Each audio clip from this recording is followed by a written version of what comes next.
All right, I think we're good. Of course we are, because the phone is ringing. Hi everyone. Good morning, Sedgwick Wildcats. I'm here in the Media Center. My name is Kira Blair. As most of you know, I'm an 8th grade language arts teacher. We're broadcasting live this morning, and together with Principal Milian, ELA Supervisor Amy Mahoney, Librarian Shannon McNeese, and students Anna, Froge, and Kelsey, we would like to welcome critically acclaimed and one of our very favorites, and I really hope I pronounce this correctly, but please correct me if I don't, Ruta Sepetys. Perfect. I've been practicing. So 8th grade students here, as most of you are aware, have been reading many of her novels, The Fountains of Silence, Salt to the Sea, I Must Betray You, and today we're celebrating a day called Readathon, where students are encouraged to read throughout the day, and many of her novels are seen on the desks and floating through the hallways. So without further ado, we have 3 students who are going to be asking questions, and so we'd like to welcome once again, and I believe we're starting with Kelsey with our first question.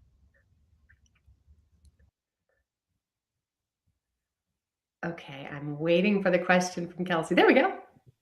Hi, our first question is, what was the research project when you wrote this book? How long did the research take, and how long did it take you to write a book? Great. For which book? Any of them. I remember I read Salt to the Sea. It was very good. I remember. Oh, thank you. Thank you so much. So the research process is different really for each book. For example, my first book, Between Shades of Grey, only took about 2 years to research, but that's because I'm Lithuanian American and I kind of knew the history. Salt to the Sea, that took 5 years to research. I traveled to 6 different countries, collecting testimonies from witnesses and survivors. And my book, The Fountains of Silence, took 7 years because I don't speak Spanish. And I went and I lived in Spain for a while to immerse myself. And my book, I Must Betray You, also took about 5 years. So as you can tell, it takes me really between 3 and 7 years to write a book. So as a result, I work on multiple projects at once.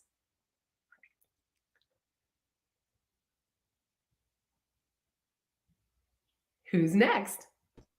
The next question is, how do you decide which historical events to focus on? Oh, thank you. So for my first 3 books, those were events that impacted my own family. So Between Shades of Grey, my father fled from Lithuania when he was a young boy and spent 9 years in refugee camps before coming to the United States.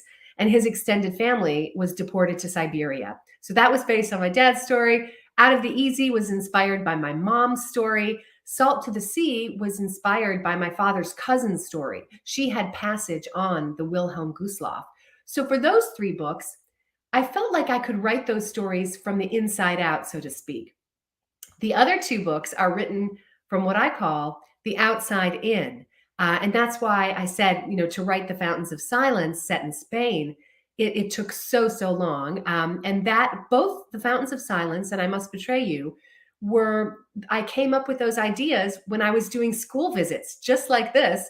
I was in Spain and the students asked if I would write about their history because they said that after the dictator in Spain died, a pact of forgetting was signed. They agreed to forget their history. And as a result, the students didn't know much about it. And in Romania, they asked if I would write about their history because it was such a painful period for their parents and their grandparents that it was difficult for them to not only discuss it, let alone write about it. And they felt, the students, high school students, felt it would be better for an outsider. And I was that outsider who wrote I Must Betray You.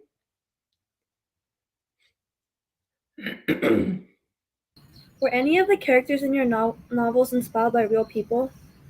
Oh, yes. Actually, most of the characters are not only inspired by real people, but they're combinations of multiple people.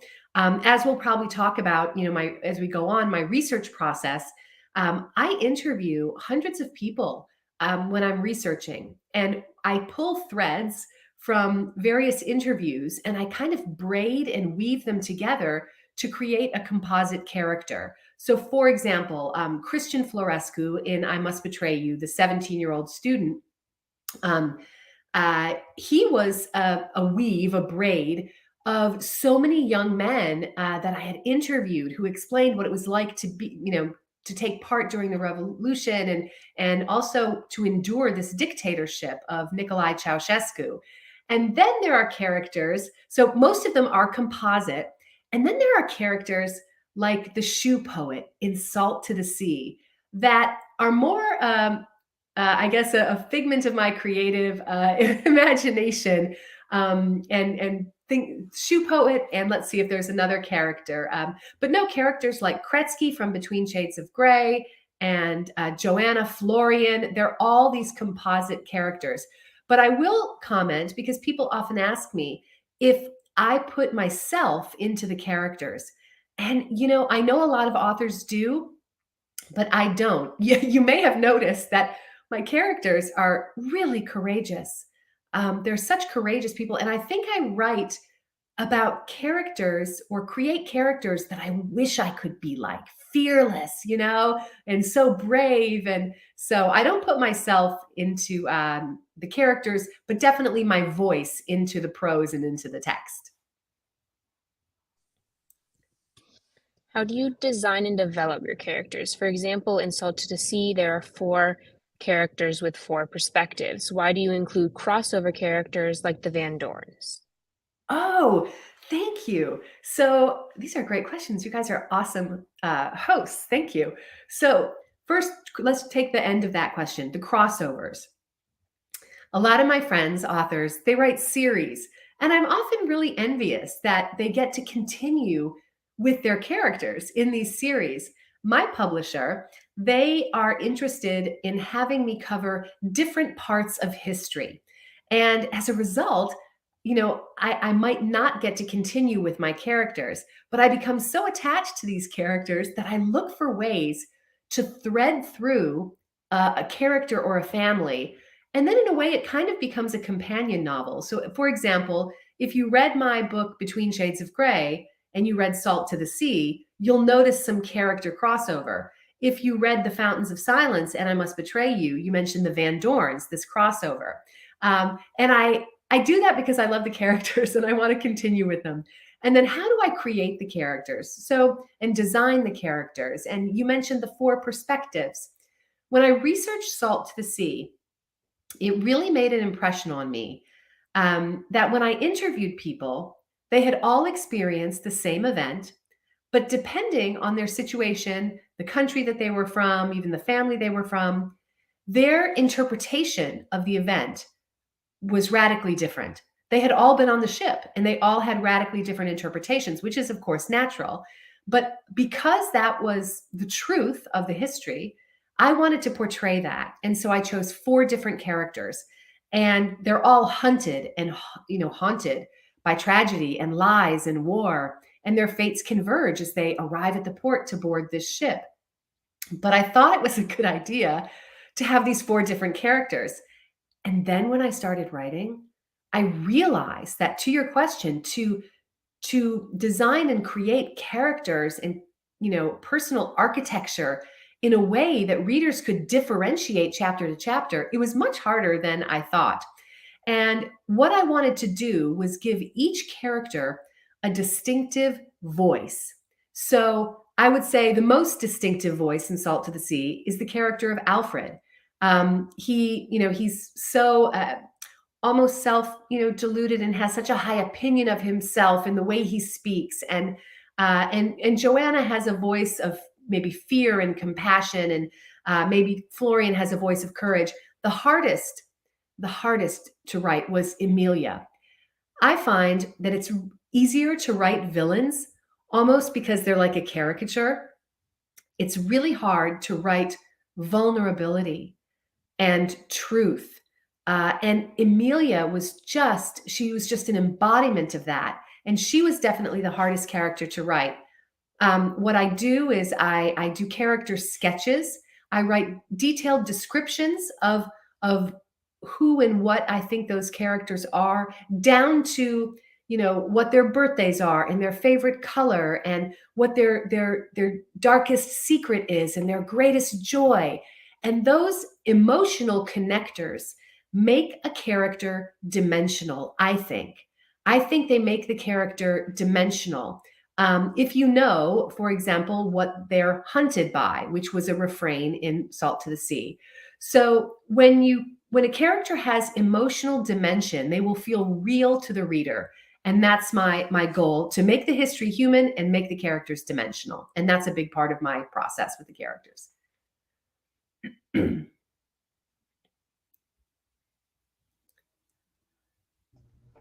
What is your writing process? Is the plot kind of planned with the beginning, or do you kind of like figure it out as you're writing? Oh, have you guys heard this term? You're, as a writer, they say you're either a plotter or a pantser. So if you're a plotter, you create these really detailed outlines and detailed, plot outlines. If you're a pantser, you fly by the seat of your pants, and it's just like the creative process. I do a bit of both because I write historical fiction. History has already, kind of created the outline. And because it's so important to me to be, authentic and true to that history, I don't deviate from that. I stay pretty tight to that historical outline. If something happened on a certain day, if someone was responsible for a certain event on a certain day, I stick with that. Where my creative process and writing process comes in, again, is with the characters, specifically in the dialogue, how they relate to each other. Because I'm creating these characters, inserting them in a piece of history.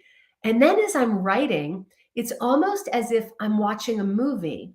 And so my writing process, I write mostly dialogue first. I feel like I can hear the characters speaking. And I write that almost like a screenplay first. And then I go back and put in different descriptive and narrative elements, that relate to the setting or to amplify the pacing. Or so my creative process always starts with once I know the history, with the characters. Did you face any obstacles while writing these books? Which parts were difficult and why? Oh, I face so many obstacles, but first and foremost, I face an obstacle of my own creative courage. And prior to becoming a writer, I spent 22 years in the music business, and I was working with songwriters and bands and producers and video game developers. And I found that that's a common thread with anyone who's taking part in a creative endeavor. You have to kind of, first of all, find that creative courage, and then give yourself permission to fail. And that's one of my biggest obstacles, is telling myself, just write crap. It's not the final. It's not the final book. It's just a draft. And so finding that courage, for me, is the biggest obstacle. The second obstacle is the sense of responsibility I feel in taking on these parts of history. There's a couple pieces of responsibility. First, to do as much research as I possibly can to write about the event in an accurate way. And then second, to respect the history, because what right do we have to history other than our own? I'm writing about periods in time that I didn't experience. And I think that requires a sensitivity, a sense of reverence and respect for those I'm working with and writing about. And oftentimes you might imagine that the interviews become really emotional, and the person is crying and I'm crying, and the obstacles of learning how to navigate that, knowing that some people, they don't want to be interviewed and just be, me shooting questions at them. They'd rather take a walk and talk. Other people might prefer to have a meal. Everyone is different. Some people like to listen to music while they're speaking, and those kind of obstacles. It's always a learning curve to learn, how best to respect the person that you're sitting with, who is sharing with you, and as a result, becoming, this co-creator of the book. Are you planning on making any sequels, or can you see any of your books being made into films? Oh, let's take the second question first, being made into film. So my first book, Between Shades of Grey, has been made into a film called Ashes in the Snow for Amazon Prime. And I have to tell you, that was one of the most incredible experiences of my life. The film was shot in Lithuania, and many of the extras in the film are actual true witnesses who were deported to these death camps. And it was such a labor of love, and it was just a great experience. Then Salt to the Sea has been optioned by Universal Pictures, and the script is written, and it was written by a team, Newstetter and Weber. They wrote the screenplay for The Fault in Our Stars and 500 Days of Summer. And the producers, Lorenzo di Bonaventura, he produced several water movies, The Perfect Storm with George Clooney, and Deepwater Horizon with Mark Wahlberg, and he did The Meg. He does movies on water. So that's already kind of in development. And then Fountains of Silence has also been picked up. I can't say by which streamer, but it's a big powerhouse team. And for those of you who have read The Fountains of Silence, what's interesting, in The Fountains of Silence, the main character is a guy named Daniel Matheson. In the television series, the main character is Nick Van Dorn, which I find so interesting. And then I Must Betray You was just picked up for development, and there's an actor attached. I can't mention who it is, but there's a producer attached. And so that's really very exciting for me. And I am involved as a producer myself and get to see drafts of the scripts, but I don't want to take too much of a hands-on approach, because film, I think, is a different medium, and I don't have experience in that, and I want to kind of leave it to the experts. And sorry, there was what was the front end of that question? I know that there was film and television was the second part of it. Are you planning on making any sequels to the books? Oh, yes. I am. When I finished the book Salt to the Sea, I intentionally, I don't want to give any spoilers for those of you who haven't read it, but two of the characters end up together, and they have two children. And one of the children I inserted because I wanted to continue with the character, with that male character, those two characters, but to tell a story about the Vietnam War. So I have a novel, a historical novel that I'm developing about Vietnam, and you will see those child characters appear in that. I already wrote a sequel to Fountains, mainly because for the television team, they asked me to pull out some of the threads, and I did. And the Romanian readers are asking me for a sequel for I Must Betray You. So who knows? I would love to, write sequels for all of them.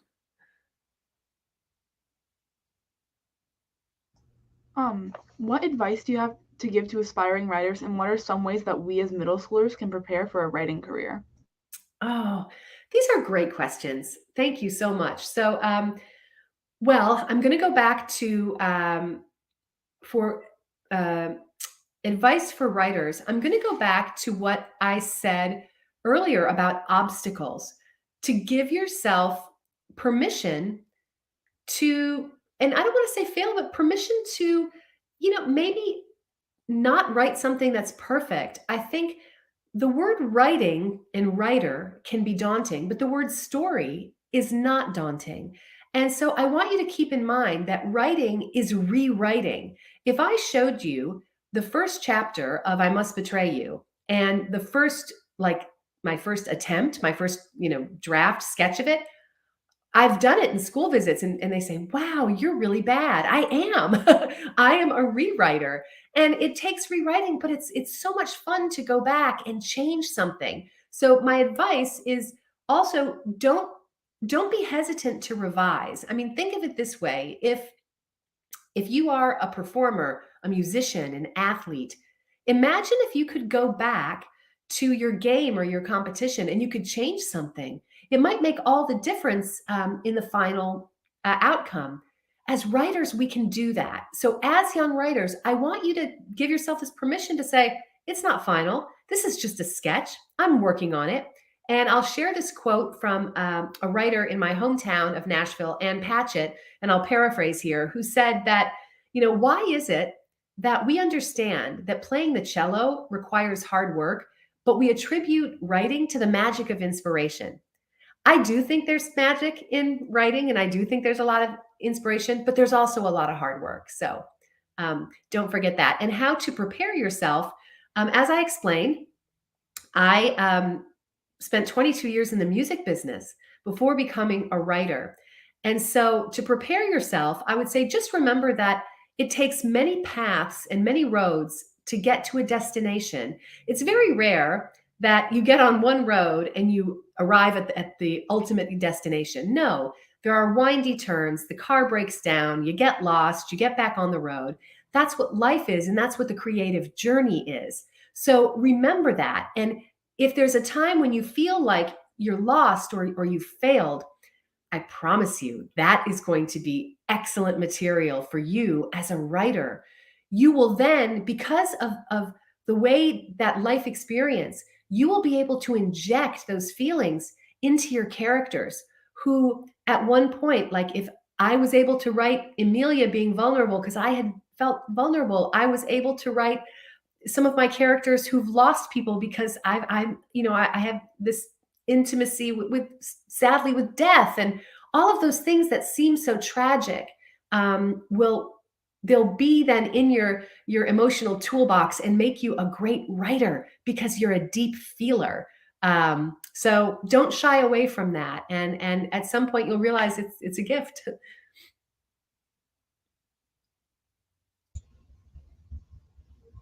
All right, I believe I'm back. Yes. Can you see me? Yes. Excellent. Okay. All right, I'm just removing the students for a moment now. We are coming up at the end, unfortunately, but I want to, on behalf of all of us here at Sedgwick, especially Froj and Anna and Kelsey, who were part of this as well, I want to thank you for spending your time with us and for sharing your honesty, and the magic that you have has allowed all of our students to look closely at literature, and we like to talk about it through mirrors and windows, and they've been able to learn more about time periods, as have I and other teachers, that we didn't necessarily know more about. So you wrote a little bit about stewards of history who carry our fading stories into the future, and I have no doubt that all of us, as a result of all of the revision and all of the hard work and the magic that you have done, will be able to do that. So on behalf of all of us here, thank you so much for joining us during Readathon, and what a great way to celebrate reading than with spending time with you. Thank you so much. And not because I wrote the book, but because the stories in the books represent millions of people who never had a chance to give voice to their story. So together we're bringing history out of the dark. And that's the power of books and of Readathon. Absolutely. Thank you so much. I'm going to log off for the mainstream if you'll just stay for 1 minute. Sure. But Sedgwick, enjoy the rest of your day. Have a great day. Thank you, Sedgwick.